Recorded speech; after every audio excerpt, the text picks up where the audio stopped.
we're back and you're watching News Channel 3 live at 9. The wait of winter is over and now it's time to get into the spirit of spring. Wow, that's so awesome to hear that. Dr. Felicia Stoler is a dietitian. She's here this morning to tell us what we need to do to repair our bodies after the season of hibernation. We're so ready, Felicia, and I know you are.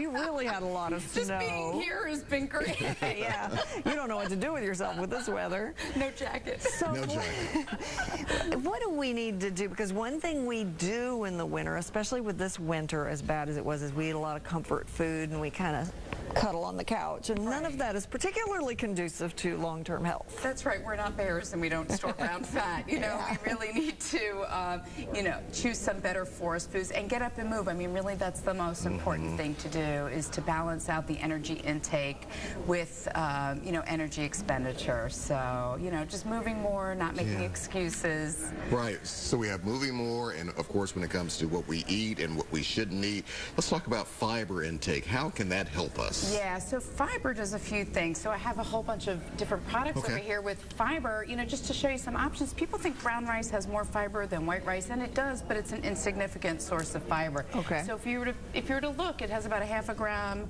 of fiber per serving versus 0 grams of fiber. So, with all this notion of looking for, the color of the food, it's really about getting foods that have more fiber. So you can go for whole grain cereals using things like chia or quinoa.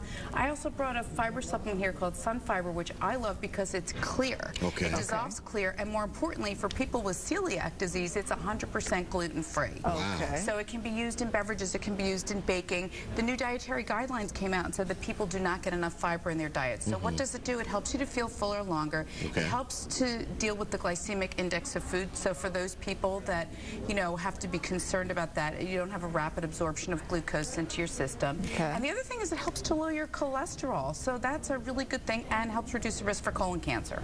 People think it's just about elimination, but it actually stabilizes the blood sugar. That's what you mean by the glycemic? Right. So what is, the recommendation used to be 24 to 30? It still is at it least still 27 to 30 grams of fiber, but the typical American diet is less than 20 grams of fiber per day. Every day. Yeah, That's we need to be getting more fiber, and you can't just get it all from fruits and vegetables. I mean, I'm a huge fan of fruits and veggies, but the truth is there's not always a lot of fiber in those foods. It's the grains, it's the cereals that are really important. Or the addition to something. Or the addition, which I take every day. I put that in my coffee. I just, whatever is going to help, because sometimes, like yesterday, maybe I didn't get quite all the fiber I needed when I'm traveling. Sure. So, yeah. Doctor, we